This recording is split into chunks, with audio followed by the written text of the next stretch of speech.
नमस्कार दोस्तों, मैं हूं डॉक्टर सुभाष सी पांडे और आप देख रहे हैं एनवायरमेंट स्टोरी। बेतवा नदी के संरक्षण और संवर्धन की हमारी लड़ाई अब एक निर्णायक मोड़ पर आ गई है।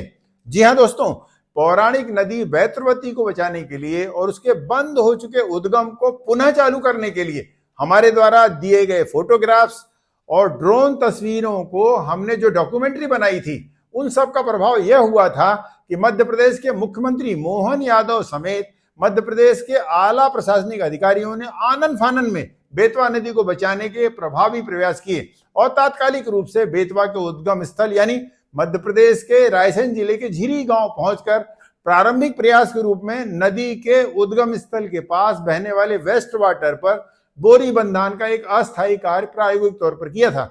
लेकिन इतने प्रयास करने मात्र से ही कई महीनों से बंद पड़ा बेतवा का उद्गम स्थल आश्चर्यजनक रूप से चालू हो गया था और हमें शुरुआती ऐतिहासिक सफलता भी मिली।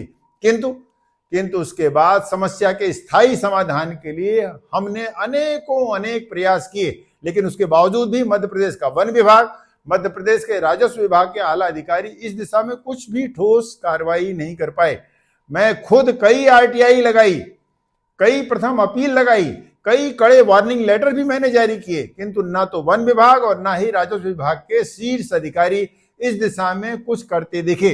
वे हमेशा फंड का ही रोना रोते रहे कि हमारे पास पर्याप्त फंड नहीं है, इसलिए बेतवा के उद्गम स्थल और बेतवा के संरक्षण और संवर्धन को कोई स्थायी समाधान और ठोस इलाज नहीं हो पा रहा था। और इसीलिए शासकीय उदासीनता से हैरान परेशान होकर कई स्थानीय पर्यावरण प्रेमियों और बेतवा प्रेमियों ने झिरी उद्गम स्तर पर अनेक छोटे स्टॉप डैम्स और वृहद प्लांटेशन का कार्य भी शुरू किया, किंतु सरकारी सहायता के अभाव में समस्या का कोई स्थायी और प्रभावी हल नहीं हो पा रहा था। और इसीलिए थक हार कर अंत में हमने मामले को नई दिल्ली स्थित नेशनल ग्रीन ट्रिब्यूनल यानी एनजीटी के समक्ष ले जाने का मन बनाया और उन्हें भी वही वीडियो और जमीनी फोटोग्राफ्स को अपनी एप्लीकेशन में संलग्न कर दिया जिसे हमने पहले मुख्यमंत्री मोहन यादव और अन्य प्रशासनिक अधिकारियों को भेजा था। याचिका दायर करके हमने मां बेतवती को पुनर्जीवित करने और सदा नीरा करने की अपनी ठोस पहल प्रारंभ कर दी। आपको यह जानकर अत्यंत आश्चर्य होगा कि बेतवा मामले की सुनवाई जल्दी करने के लिए हमें एनजीटी में भी आरटीआई दायर करना पड़ा और अंत में 23 जुलाई 2025 को मामले में न केवल सुनवाई हुई बल्कि हमें एक पुनः बड़ी ऐतिहासिक सफलता प्राप्त हुई।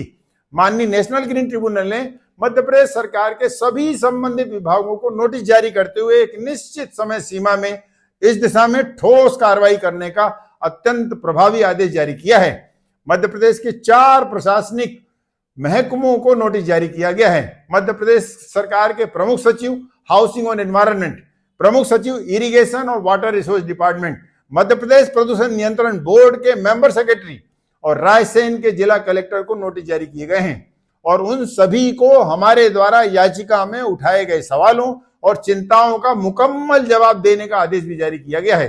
संबंधितों को यह सभी जवाब एक निश्चित समय सीमा के अंदर अगली सुनवाई के पूर्व माननीय ट्रिब्यूनल के समक्ष प्रस्तुत करना ही होगा। इतना ही नहीं दोस्तों, माननीय ट्रिब्यूनल ने उद्गम स्थल की फैक्चुअल पोजीशन की जांच करने के लिए अलग से एक ज्वाइंट कमेटी बनाने का आदेश भी जारी किया है, जिसमें central pollution control board, Madhya Pradesh pollution control board के अलावा रायसेन के जिला कलेक्टर शामिल होंगे। ज्वाइंट कमेटी के मेंबर्स 2 सप्ताह के अंदर आवश्यक मीटिंग कर बेतवा उद्गम स्थल की चिंताजनक साइट की विजिट भी करेंगे। माननीय ट्रिब्यूनल ने निर्देश दिया है कि ज्वाइंट कमेटी में हमारे द्वारा याचिका में उठाई गई समस्त आपत्तियों का निराकरण हो सके, इस तरह के ठोस कार्रवाई के प्रस्ताव लेकर उपस्थित हों। बड़ी बात तो यह है दोस्तों कि ज्वाइंट कमेटी की टीम में एप्लीकेंट यानी हमें भी साथ रखने का निर्देश दिया गया है। एनजीटी के आदेश में इस प्रोजेक्ट प्रोपोनेंट के किसी एक प्रतिनिधि को भी साथ में रखने का हुक्म सुनाया गया है।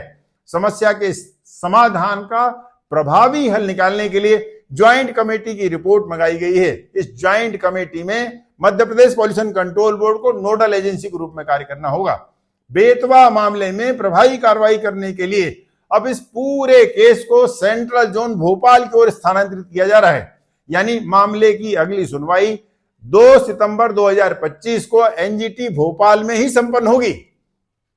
तो लगता है कि हमारे गंभीर और ईमानदार प्रयासों और लगातार कोशिशों के चलते सैकड़ों वर्षों से मध्य प्रदेश के रायसेन जिले के झिरी उद्गम स्थल से निकलकर 590 किलोमीटर की दूरी तय करने वाली भारत की पवित्रतम नदी गंगा की प्रमुख सहायक नदी मां बेतवा का कायाकल्प अब होकर ही रहेगा।